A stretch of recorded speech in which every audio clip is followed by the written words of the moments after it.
En ABC Podcast, Abecedario del Bienestar, con Laura Pintos y Raquel Alcolea. Algo que nos distingue a cada uno, sin duda, es la voz. Su timbre, su color, su nivel y luego, claro, los tonos, los usos que le damos. Es como una huella dactilar sonora, parte de nuestra identidad y también una poderosa herramienta. Carlos Campaña y Esther Justel dicen que la voz funciona como las marchas de un coche y que la mayoría de las personas apenas utilizan una marcha y se pierden muchas posibilidades. Pues sí, ellos son coaches vocales y fundadores de Vocalo, desde donde aportan consejos para comprender la voz, tratar las dificultades vocales e incluso lograr hacer cantar a los supuestos casos perdidos. Igual somos uno de ellos, ¿no? Pues sí. Han recibido formación de Seth Riggs y Greg Enríquez, que son referentes en el ámbito vocal a nivel internacional y asesores de famosos. Atención, porque aseguran que con un par de ejercicios, Laura, pueden decirnos qué tipo de cantantes podemos llegar a ser. Tal vez haya una soprano o una mezzosoprano deseando salir a flote. Bueno, sería mi sueño. Hola, Carlos, Esther, bienvenidos al podcast Abecedario del Bienestar. Hola, muy buenas. Buenas. Encantados de teneros aquí para hablar de un tema que nos encanta. Bueno, la voz, cuánto la usamos y qué poco sabemos de ella realmente. Pero entonces, ¿es cierto esto de que cada persona tiene una voz propia? ¿O es algo único, hay un número limitado de voces o no? Pues sí, cada persona tiene una voz propia.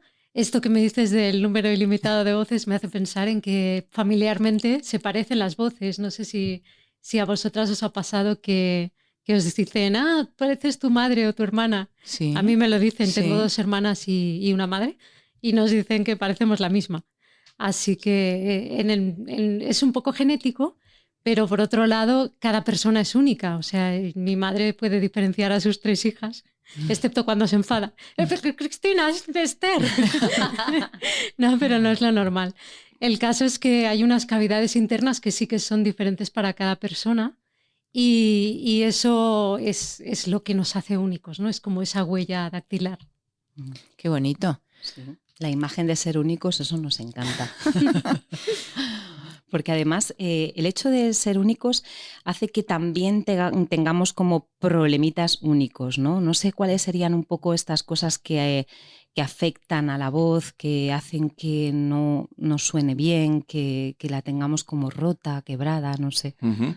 Bueno, pues curiosamente los problemas que tenemos con la voz no son tan diferentes entre sí, porque todos tenemos unas tendencias a hacer con la voz, es decir, por ejemplo, hay una gente que tiende a hacer más fuerza, otra gente que tiende a infrautilizar músculos, y al final las repercusiones son más o menos siempre las mismas y por las mismas razones. Pero esa voz, ¿de dónde tiene que salir? Porque estás hablando de músculos, de fuerza, pensamos en la garganta, tenemos un poco de lío los que no sabemos nada de esto. ¿Cómo es esto de la voz? Contadnos un poco, ahora sí, enseñadnos un poquito. Ok, sí, es normal que haya confusión. Yo me acuerdo en el colegio cuando era pequeño me hablaban de las cuerdas vocales, pero nunca me enseñaron ninguna imagen y era como me imaginaba literalmente unas cuerdas. Uh-huh. Y no es así, ¿no? Y la realidad es que es un conjunto de cosas. Lo primero es lo que es la gasolina de la voz, es el aire que sale de los pulmones. Ese aire viaja hacia arriba y se encuentra con las cuerdas vocales que están en una posición cerrada. Es decir, están resistiendo ese aire que viene de los pulmones. Uh-huh. Al resistirlo, las cuerdas vocales vibran y generan un sonido. Pero ese sonido es como un zumbido muy, muy pequeño a nivel de volumen. Y entran en juego ahí los resonadores, que es lo que comentaba Esther, que empiezan a amplificar el sonido y a dar la huella, como bien decías, la huella digital, ¿no? Única de la voz. ¿Qué son esos resonadores? Bueno, son literalmente cavidades que están en la cabeza. También la laringe es otro resonador y es donde empieza a rebotar el sonido. Okay. Y esos son los que hacen que algunas personas nos suenen un poquito nasales, como decimos, como si tuviera ahí la nariz tapada. Otros nos suenen como chillona, la voz chillona. ¿Son esos los resonadores los culpables? En parte sí, pero se pueden, o sea, cuando hay algún problema de este tipo, que se oye una voz más nasal o una voz más chillona, no me has dicho, es porque hay algo que está fuera de sitio, digamos. Hay un músculo, alguna musculatura, alguna cosa que está activada que no debería estarlo y por eso está cambiando el resonador. Y ese es un problema pues, que se puede arreglar. Es decir, que todos estos problemas de voz se pueden solucionar, porque hay gente que piensa que su voz es así ya para toda la vida así, ¿no? Sí, sí, se pueden solucionar. Sí, por ejemplo, yo ahora tengo esta voz, sea mejor o peor, pero yo de repente puedo hablar así, ¿no? Entonces, si hay alguien que habla con esa voz, ¿por qué no puede cambiar los músculos para hablar, por ejemplo, como lo estoy haciendo yo ahora? O a lo mejor alguien que hable más así. O sea, sí que puedes cambiar un poco lo que estás haciendo por dentro. Me has hecho pensar en los imitadores, esta Correcto. gente que tiene ese talento para imitar justamente un registro muy grande de voces, ¿no? Sí, es justo eso, es ajustar mucho los resonadores. Para que se me entienda un poco mejor, cuando digo ajustar los resonadores, principalmente la lengua es el mayor ajustador. Por ejemplo, yo si empiezo a hablar así, la lengua está un poco más arriba, la parte de atrás, y también lo que es la campanilla, el velo del paladar está bajado y permite que la nariz se oiga más que la boca. Es un ejemplo un poco típico, ¿no? Lo de la voz nasal, pero es una forma de hacerlo, de manipular esos resonadores. Y además habrá gente que acude a vosotros para, bueno, no sé, supongo que actores, actrices que necesiten parecerse a algún personaje o algo y entonces, claro, no sepan cómo hacer, ¿no? Porque cuando nos ponemos a imitar podemos hacer auténticas bobadas, ¿no? Pero... Sí, eso sí que lo he tenido yo. Una chica que quería ir a un programa de la tele que era para imitar a otros cantantes y me pidió, pues quiero hacer esta voz de esta cantante y sí, la ayudé a conseguirlo. Qué bonito, Sí. wow. Claro. Pero era una voz muy concreta, era la de ¿cómo se llama esta chica? ¿Duffy? Ajá, sí. Mercy. Tiene la voz así, es muy fácil, ¿no? Caracterizar. Un algo poquito así. estrangulada, ¿no? Sí. Y Carlos, Esther, yo me pregunto, escuchando lo que decís, ¿cómo saber si estoy hablando bien? Quiero decir, si mi voz está donde tiene que estar, si no estoy forzando, si no estoy maltratándola, ¿cómo lo puedo saber? Bueno, lo primero es sentir.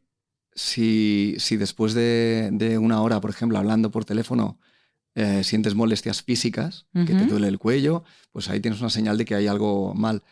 Normalmente el problema es funcional, quiero decir que estás usando mal la voz, está funcionando mal. También cabe la posibilidad de que sea estructural, que tengas algo en la voz.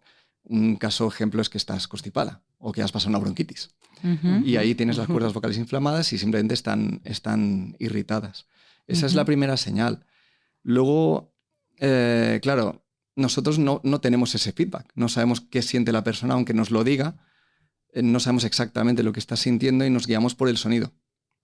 Podemos oír, por ejemplo, ¿qué te voy a decir yo? Si alguien está hablando así, por ejemplo, igual está usando demasiada fuerza para hablar. Y eso nosotros sabemos qué está pasando físicamente y prescribimos ciertos ejercicios para aligerar esa tensión. Es un ejemplo también. Hay varios casos, pero... Sí, y uno mismo también se lo nota, ¿no? A veces cuando, ostras, no sé, hoy me noto la voz más estridente, estoy nerviosa, ¿no? Y me noto que estoy hablando como más estridente.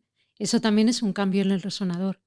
Es la laringe en concreto que está subiendo y entonces está produciendo que el espacio que queda es más pequeñito, las ondas de sonido rebotan más rápido y te da un sonido más estridente. Me hablabas de lo que afecta, claro, estoy más nervioso. O sea, que por ejemplo el estrés, los nervios, las cosas también se notan con la voz. ¿Pueden realmente afectar a la voz? Sí, claro, si estás mucho rato también hablando así con ese nervio y ese sonido más estridente, la laringe tensa, acabas un poquito cansada. Por ejemplo, no sé si os ha pasado alguna vez que habéis llorado y el cuello duele, literalmente. Pues esa respuesta afecta a la voz por ese motivo, ¿no? Muscularmente hay tensión ahí. También puede pasar que perdamos la voz, porque a mí me pasa en épocas de estrés, que me viene una afonía o disfonía, o como se llame, nos enseñaréis también esto. ¿Eso es así? ¿Te puedes quedar sin voz simplemente por estrés? Sí. Bueno, es como, por poner un ejemplo muy loco, los embarazos psicológicos. ¿Sabes? Pueden haber efectos neuronales que afecten causas neuronales que afecten a la voz, totalmente. Y la diferencia entre afonía y disfonía es en realidad sencilla, pero la confusión es súper normal. Afonía es afonía, es decir, no hay fonación. No hablas directamente. Y luego la disfonía es que, bueno, que estás un poco tocado, que estás con la fonación resentida. Ok, ya me quedará claro para siempre. ¿Cuáles son las profesiones así que sufren más con la voz? Los que peor lo llevan, los profes. Los profes, Claro. y sobre todo de niños. Claro. Y sobre todo después de Navidad o antes de Navidades, cuando están a punto de recibir regalos o ya los han recibido y se vuelven locos de los nervios. Sí, tenemos bastantes profes que lo pasan muy mal en esas épocas. También porque tienen que cantar a lo mejor villancicos con los niños o cosas así, Ajá.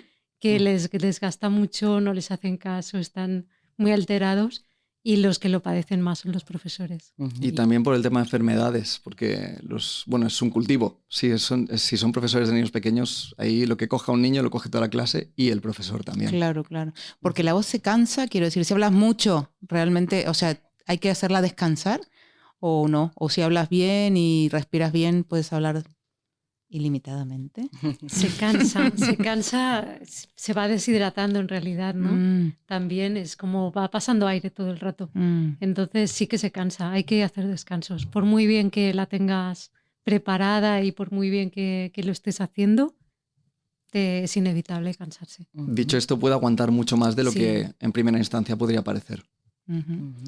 Claro, porque no sé, bueno, decíamos que había músculos, había cosas que intervenían, entonces todo eso entiendo que también será práctica, también se puede entrenar, por cierto, la voz. Sí, 100%. No dejan de ser músculos. Tienen la desventaja de que no los vemos y es difícil saber qué estás haciendo realmente, ¿no? Por ejemplo, ni mucho menos voy a decir que sea fácil, pero si vas a aprender a tocar la guitarra te pueden decir cómo poner los dedos, tú lo ves, lo entiendes, ¿no? Con la voz, bueno, lleva un tiempo, se puede al final porque relacionas los sonidos con las sensaciones, pero claro, no lo ves. Y te sueles fijar más en los síntomas. No, es que canto de garganta, no, mucha gente dice, ya, pero ¿qué está pasando realmente ahí? Pues no tengo ni idea porque no lo veo. O sea que eso es un poco la diferencia, pero sí, una vez coges el tacto, por decirlo de alguna forma, se van entrenando sin problema. Sí, otra desventaja de no verlos, además, es el hecho de que no sabes que son pequeños, que sabes que no son como un bíceps, que no pueden aguantar lo mismo que un bíceps, pero como no los ves, no lo sabes. Sí, de hecho, normalmente las cuerdas vocales de una persona son como el tamaño de la uña del dedo pulgar, no son muy grandes. ¿Todas ellas? Bueno, la de uno mismo, normalmente. Las cuerdas vocales de mujer son más pequeñitas, las de hombre son más grandes. Pero vamos, si no recuerdo mal, creo que ronda entre los 12 milímetros y los 25 milímetros. O sea, es realmente pequeño. Oh, wow. No me extraña que se canse. Pobrecitas, cuerdas la hormiguita. Uy. A mí una cosa que me sorprendió de Carlos y Esther, que dicen que cualquiera puede cantar. Es que claro, es mi sueño, cantar bien. Porque cada vez, claro, en familia, en fiestas, bueno, no cantes, tú no cantes. ¿Pero por qué? Si todos podemos cantar. Bueno, este año si entrenas, a final de año te vamos a dejar cantar. Ella que no cante, digo, pero vamos a ver, yo me oigo y sueno guay. ¿Cualquiera puede cantar? Bueno... Es la cruda realidad. No, sí. A ver, cualquiera no. Lo siento, Raquel. No, Raquel puede. Pero es Tiene como una voz decir... preciosa, además. Sí, la tiene. Claro, pero, o sea, un mudo no puede. A eso voy. A eso voy, como alguien que, por ejemplo, aunque me enteré de un caso de un guitarrista con un dedo de menos que tocaba muy bien, pero claro, imagínate, por desgracia, no tiene dedos en la mano izquierda, pues no va a poder tocar por algo estructural. Pero es raro que alguien no pueda cantar. Hay a lo mejor problemas neurológicos que no hagan la respuesta correcta muscular y entonces no te permita accionar las cuerdas vocales como debe ser, o daños estructurales o a lo mejor congénitos o adquiridos, depende, que a lo mejor te puede dificultar o imposibilitar. También está la gente que directamente no reconocen la música, no reconocen los ritmos ni los tonos, que es la amusia. Esto tiene un nombre que es así, pero afecta a un porcentaje muy pequeño de la población. Pero yo siempre pienso también que alguien que tiene amusia es que directamente no va a tener interés por cantar porque no entiende la música. Así que descartando estos casos, en general sí, todo el mundo puede llegar a cantar. ¿Esto es lo que dicen de tener oído o no? Bueno, vamos a ver, distintas cosas. Es otro instrumento, otro órgano, otro todo, pero entiendo que van interconectados. no puedes, por mucho que manejes bien el instrumento de la voz, si no tienes oído, la has liado, ¿no? Pues no te creas. Ah, mira. No te creas. De hecho, no me acuerdo dónde, ni me sé el nombre ni nada, ¿vale? Pero hay una cantante sorda que se guía por las vibraciones del suelo. Da con golpes en el suelo y sabe por las vibraciones. Bueno, no sé muy bien, no me acuerdo muy bien, ¿vale? Pero este caso me dejó bastante sorprendida. Y luego un caso que yo viví con una alumna mía que tenía hipoacusia. Y esto significa que cada año pues se le va degenerando el oído, ¿no? Y ella tenía muchísima ilusión por cantar y bueno, vino a las clases, ella era muy jovencita, su madre no la apoyaba mucho porque decía que era una pérdida de tiempo o porque no quería que sufriera, ¿no? Y nada, ella que sí, que quiero, que estos chicos dicen que cualquiera puede aprender y aprendió, aprendió y bueno, oía, o sea, yo le dije, pero tú escuchas bien. Y ella me dijo, yo te estoy oyendo a ti, o sea, podías tener una conversación con ella. El hecho de que tuviera una enfermedad degenerativa en el oído, pues no impidió que pudiera aprender a usar su voz. Y una vez que sabemos todo esto, ¿cómo podemos cuidarla? O sea, el frío, el calor, las temperaturas. Es muy de madre o de abuela de tápate la garganta. ¿Eso es así? ¿Tiene sentido? Sí, total. De hecho, es algo que, no a todo el mundo, pero normalmente lo primero que nos ataca siempre un resfriado es a la voz, porque es algo que afecta a las vías respiratorias. Y eso inflama los tejidos, inflama los órganos del tracto vocal, del aparato respiratorio, y eso incluye las cuerdas vocales. Y bueno, es lo típico que dicen, tengo voz de camionero, ¿no? Que empiezas a hablar como un poco más así. Y sí, afecta 100%. El frío. Los cambios de temperatura, el frío. Sí, hay gente que yo a veces flipo, que está en manga corta en Irlanda, pero bueno, lo aguantes mejor o peor, te puede llegar a afectar totalmente. Y esto de la calefacción, ¿no? Los aires acondicionados. Y las bebidas muy frías, muy calientes. Todo lo que desequilibre un poquito el asunto. Sí, la temperatura corporal. Sí. El hecho también de haber estado abusando de la voz un día, pues a lo mejor que hayas tenido que dar una charla y hayas estado mucho rato hablando, te afecta a que luego estés más propensa a coger una enfermedad, un constipado incluso, porque has desequilibrado un poquito el instrumento. No, como cada año, como mi amiga Bárbara, después de las fiestas del pueblo, siempre está fónica. Porque lo ha dado todo. Chillado, lo ha dado todo. Habría que ver el motivo real. Porque ¿cómo nos afecta elevar mucho el tono? Hablar muy alto o incluso gritar, ¿no? Chillar. Al final es una cuestión de presiones de aire internas, ¿vale? También. Y es la cantidad que las cuerdas vocales puedan soportar y si están bien entrenadas o no. Si no están bien entrenadas esas cuerdas vocales, lo que va a pasar es que no van a poder resistir bien el aire que les envíes. Entonces sería muy buena cuestión hacer que puedan juntarse, que sería el entrenamiento, hacer que se puedan juntar, que puedan tener más grosor para soportar mejor esa presión de aire. O sea que las ponemos cachas. Algo así. Hasta cierto punto. No es hipertrofia como un músculo como podría ser el bíceps, pero sí activas unos músculos activas más unos músculos que hace que se junten más las cuerdas vocales. Y hay ejercicios específicos, ¿no? Para eso. Sí. No sé, y podemos hacer así uno como de andar por casa. Uno llega por la mañana y hace un ejercicio de estos para el mundo cachas de después la voz. Después del café, ¿no? Pues mira, hay uno muy sencillo que es con una M, ¿vale? Pero hay que tener cuidado de no hacer ¿vale? Ahí estaríamos cambiando el resonador, lo que hablábamos antes. Sí. Si dejamos pues la barbilla más abajo y tal, estamos poniendo esta voz detrás y eso no nos interesa. Tendría que ser como cuando dices qué rico es un anuncio. Exacto.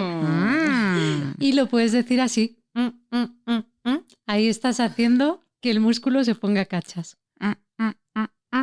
Perfecto. Eso es. O sea que por la mañana... ¿Cuántos podemos hacer? Pues un ratito y moviéndote por diferentes notas. Por ejemplo. Uy, ya me está pidiendo mucho. o si no del tirón. Eso mola más. Y luego podemos irnos a ejercicios más extraños, ¿no? Uno que nos gusta mucho es no sé cómo quedará para los oyentes, que es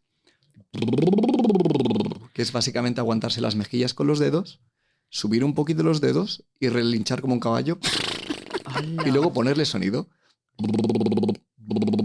Anda. Esto también ayuda porque, aunque se puede, es más difícil hacer, Ya. que eso es con las cuerdas vocales más inactivas, por eso se oye menos voz. Pero si haces... ¿Y ahí que estás tienes- trabajando las cuerdas también? Sí, en cierto modo, y también estás trabajando lo que es no echar demasiado aire. Si no harías... y Ujú. los labios vibran demasiado rápido. Ujú. Ujú. Este ya es más difícil, Carlos. Y lo vais No, a probar. No, ¿no? a ver. Claro, hay que Hombre, verlo, ¿no? ¿Eso cómo es? Hay que Espera, ponerse los dedos en ahora las se me resecan los mejillas, labios y empiezo ahí a chupurretearlos. Me levantar un siento muy poquito rara. los mofletes, Ahí está. cerrar la boca Y como un caballo. Ahí lo Muy tienes. bien. Hola, muy bien, Laura. Ahí lo Es tienes. buena. Tengo- Espera, perdonad, no sé, espera. No, fatal. No, Espera. bien. No está Eso mal. es. Vale. Es normal que se pierda, que haga... Es normal al principio. Que el caballo dude, Ahí que está. dude un poquito. O de hecho, estoy recordando que, no sé, a lo mejor cuando vas a musicales o tal, no sé, a veces los periodistas que vamos un poquito antes y eso, y les ves por allí a los actores y las actrices haciendo todas estas cosas. Ujú, ujú. ¿Pero qué hacen? Claro, y están ahí calentando, ¿no? Sí. Calentando Eso es. los músculos vocales. Wow, wow. Bueno, y con esto de entrenar, de cuidar la voz, teníamos ahí una inquietud, porque queremos como manipular un poquito la voz para conseguir cosas, que eso es muy útil para los periodistas. Por ejemplo, conseguir una respuesta interesante, se puede seducir, convencer, ganar confianza. ¿Eso os lo piden o hacéis algo así? Sí, sí se puede. Al final es saber qué características tiene una voz seductora, a nivel auditivo me refiero, o una voz autoritaria, y luego intentar replicar eso sabiendo un poco cómo buscarlo, obviamente, ¿no?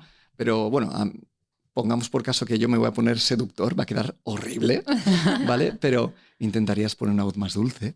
¿Ese ¿no? sería el tono Más de voz, bajito. Carlos? ¿O qué es lo que estás O sea, dentro de mis posibilidades de... dentro de nuestras posibilidades sería modificar tu tono de voz? Exacto, sí. O si quieres sonar más autoritario, igual incrementas más el volumen, pones más grosor en la voz y das un sonido un poquito más grave. Ujú. Depende de lo que quieras buscar y también de lo que cada uno entienda por seductor, por supuesto, porque igual hay a quien le gusta esta voz, no lo sé. Yo ya no me meto. Ujú. Porque esto hablamos de volumen, ¿no? Y del tono de voz. ¿Y el timbre y el color qué serían? Sí, sí. Adelante. No, no, dale. Esto puede... Yo me vengo arriba rápido. Aquí hay una cosa que podemos pronunciar las vocales de formas diferentes. O sea, en castellano tenemos 5 vocales, Ujú. pero en realidad hay un espectro amplísimo. Por ejemplo, el inglés tiene entre 15 y 21, dependiendo del dialecto. Entonces, ¿qué quiero decir con esto? Hay unas vocales que potencian unas frecuencias diferentes que otras. Para ponerlo como ejemplo, yo puedo decir una A castellana, pero si la convierto en A, suena un poco más grave. Y ahora, por tu cara estás pensando, yo no hablo así, ni hablaría así en mi puñetera vida, ¿no? Pero luego hablando, si ahora yo cierro un poco más las vocales, tampoco sería tan extraño. Sí. Vale, ahora ya porque me Cierto. has oído hablar, ¿no? Ujú. Pero de repente la voz suena como un poco más redonda, tiene más graves, que si hablo así, que tiene un poco más de agudos. Ujú. O sea que ahí cambias un poco el timbre a través de las vocales, Ajá. Ah. Son las que mandan las vocales, ¿no? prácticamente. Claro. Pues, Y luego nos preguntábamos, ¿no? Esto de las voces graves y agudas. ¿Hay más graves, hay más agudas? ¿Cómo es esto? Porque hay gente que la tiene además tan aguda y otra tan grave, ¿no? Sí, sí. Bueno, lo que te decía antes de los Carlos de las uñas, depende un poquito del tamaño de la cuerda vocal. ¿Sí? Unas cuerdas pues más largas sonarán más agudas y unas cuerdas más cortas y gruesas sonarán más graves. Entonces, pues esto va cambiando, depende de si eres hombre o mujer, ¿vale? Hay varios tipos de voz. Luego veremos el vuestro. Pero así a resumidas cuentas y en términos generales, de mujer hay tres tipos de voz, que son soprano, mezzosoprano y ¿sí? contralto. Ujú. Y de hombre también hay 3, que son también tenor, barítono y bajo. Ujú. Ajá. Así que si queréis podemos ver cuáles son las vuestras. A ver, Raquel, ¿qué voz tiene? ¿qué hay que hacer? ¿Qué tenemos que hacer? En realidad solo hablar. Yo oyéndote ya sé que eres soprano. Toma, soprano. Toma un soprano, una Carla será Venga. soprano. Sí, Sí, bueno. ¿no? No, Toma. ¿y yo qué soy? A ver. Tú también. ¡Ay, Dios mío! Bien, dos ¿De sopranos. verdad? Sí. En realidad no es tan difícil ser soprano, porque la mayoría de mujeres somos soprano. Vaya, hombre, Yo ya nos pensaba has que la tenía quitado- más grave, fíjate. Y es así, lo que hay diferentes colores dentro de una misma categoría. Está soprano dramática, soprano ligera. Y sí que es verdad que tú tienes una voz más grave, pero no tan grave como para que se... ¿Cómo te crees? No tan grave como te crees. Es una forma de decirlo. Como te escuchas, ¿verdad? Como me Porque escucho, Cierto. claro. cuando Cierto. escuchas una grabación, Eso es, yo digo, eso pero es. niñata, o sea, pero si yo me digo señora y luego es una niña, digo, no. Es normal también. Es totalmente normal. Y hablando de niñas y señores, sí que hay un cambio muy grande de la voz en la adolescencia, ¿no? Ujú. Hay que empiezan esos gallos y esa cosa hasta que aparece tu voz definitiva. ¿Hay algún otro cambio en la vida de la voz o ya no cambia? Bueno, pues... Uy, perdón. Es que aún estoy Estás adolescente. creciendo también. Pues sí los hay, pero no son tan drásticos porque con los años, bueno, pues la musculatura que aguanta la laringe, que está en suspensión, pues se debilita igual que cualquier otro músculo del cuerpo y la laringe va bajando. Se va descendiendo un poco y eso, Ujú. bueno, pues suele dar tonos más graves. Suele dar. No es lo que pasa siempre, pero es lo habitual. O sea que sí que hay que ir, sobre todo si es cantante profesional, tienes que ir cuidando eso, porque no accedes, por ejemplo, a tus notas agudas igual que cuando tenías 20 años. Si lo intentas hacer igual es cuando vemos casos de que tienen que cancelar conciertos, de que ya bajan los tonos de las canciones, dejan de cantar a lo mejor. Ujú. O sea que sí que hay cambios que hay que tener en cuenta. De hecho, bueno, no sé si gente que fuma, es que el tema del tabaco yo creo que debe ser devastador para la voz. No sé, que haya cantantes maravillosos que fuman Ujú. mucho, pero Sí, de hecho eso también te cambia, te puede llegar a cambiar el tipo de voz. Puedes pasar a ser una contralto. Tú, si empiezas a fumar mucho. Claro, sí, porque al final se te inflamarían las cuerdas vocales por la erosión continua del calor, ¿no? Del humo. Y directamente se te queman las cuerdas vocales y se te inflamarían, las tendrías irritadas, más gruesas, y eso haría que tu voz sonara pues más gruesa también. Pues eso pasa. No lo queremos. No. No. Esther, ¿y trabajáis la respiración? Porque veo que encuentro que tiene mucha relación también, ¿no? Con cómo hablamos. En parte sí, porque tiene relación en cuanto a presión de aire, ¿no? Digamos. Claro, tú estás enviando aire a través de las cuerdas vocales, pero no la trabajamos exhaustivamente porque no es necesario. Normalmente, si tú puedes hablar, es que tienes aire para respirar, que es lo esencial, y con eso sería suficiente. Lo que sí que trabajamos es la manera de resistir ese aire. ¿Vale? Eso, pues con los ejercicios que hemos hecho antes, Ujú. el de estás resistiendo el aire que tú estás enviando desde los pulmones, ¿no? Entonces, una cosa es eso y otra es ponerte a hacer ejercicios de respiración sin ningún sonido. Eso no serviría de mucho. Claro, es que realmente has dado con lo que consideramos el mito más grande Sí. de la voz en general, ¿Qué es? la respiración. Ujú. Porque siempre decimos, bueno, si respira... Bueno, hay quien dice, quien respira bien canta bien, pero entonces los nadadores cantarían de la leche o los practicantes de yoga cantarían súper bien. Pero no, realmente solo es un componente que además no es tan importante. Es importante en el sentido de que para que el instrumento funcione es necesario, pero a la hora de entrenar es algo que sale bastante como un resultado de un buen entrenamiento de los otros aspectos. Ujú. Claro, de hecho, es con lo que tengas, es lo que hacéis, con lo que trabajáis para pues eso, darle lo que decía antes Esther, ¿no? La presión, lo que utilizas, cómo utilizas el aire. Al final eso es con lo que se trabaja, claro. Ujú. Tengas poquito aire o no. Porque ¿quiénes son vuestros alumnos? Cantantes, sobre todo. La mayoría sí. Ujú. Sí. También tenemos profesores que, claro, quieren sonar más fuerte, ¿no? Por ejemplo, pues para no tener que forzar tanto la voz. Y ellos necesitan trabajar esas cuerdas vocales precisamente para que consigan más potencia. Y eso se consigue pues optimizando la resistencia Ujú. a ese aire precisamente. ¿Viene un entrenamiento con vocal o que se hacen ejercicios? Sí, principalmente sí, lo que hacemos son ejercicios. Los hacemos para aislar los problemas. Por ejemplo, imagínate que lo que dice Esther, imagínate a alguien que le cuesta resistir ese aire porque sus cuerdas vocales no se activan lo suficiente. Pues aislamos ese problema para que la persona pueda centrarse solo en trabajar esos músculos. Por ejemplo, me lo invento un poco porque yo no soy muy de fitness, Pero si quieres trabajar el bíceps, tienes que asegurarte de que aíslas el bíceps, si no, no lo vas a trabajar. Yo tuve en mi época joven, hace ya algunos años, de hacer pesas y bueno, al principio me dolía la espalda. ¿Por qué? Porque me ayudaba de la espalda para levantar las pesas. Pues eso no es un entrenamiento correcto del bíceps. Por eso usamos los ejercicios, pero al final lo que queremos es usar la voz en condiciones normales, ya sea hablando o cantando, lo que sea.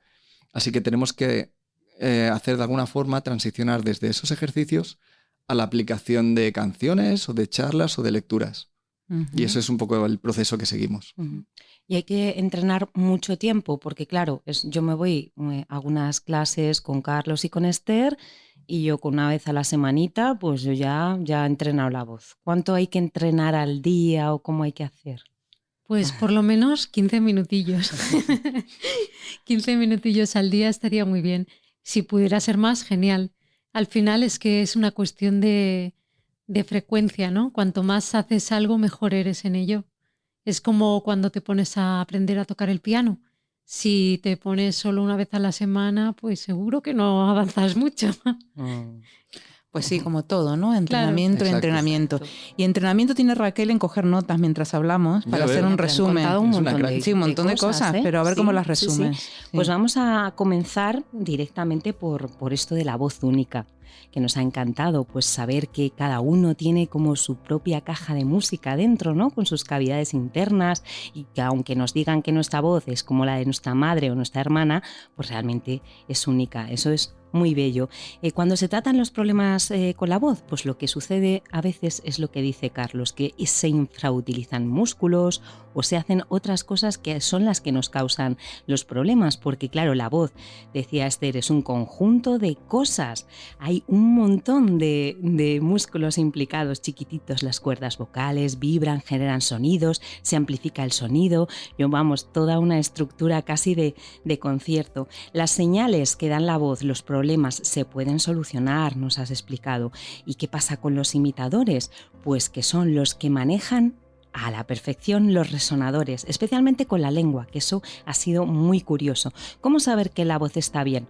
Pues tus sensaciones, ¿no? Porque no podemos verlos de otra manera, salvo nosotros mismos, ¿no? Aunque los profesionales nos ayudéis.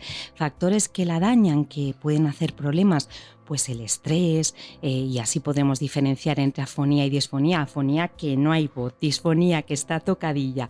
¿Se cansa la voz? Pues sí, se va deshidratando, hay que hacer descansos y se puede entrenar pues también. Se puede entrenar con esos músculos tan pequeñitos que miden 12 milímetros, si no recuerdo mal, pero que se pueden trabajar. Bueno, aquí el desastre ha sido cuando nos hemos dado cuenta que cualquiera no puede cantar.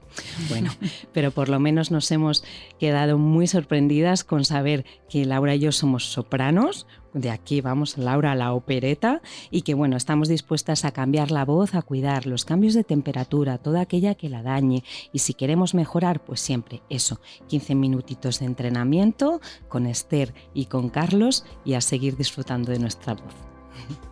Muchísimas gracias, Esther y Carlos. Muchas gracias a vosotras. Hasta la próxima, Bienestarios. Hasta luego.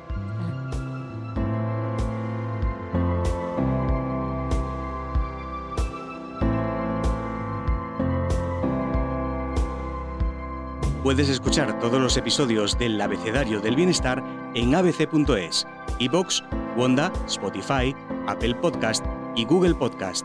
Y no te olvides de seguirnos en las redes sociales. ABC-Bienestar.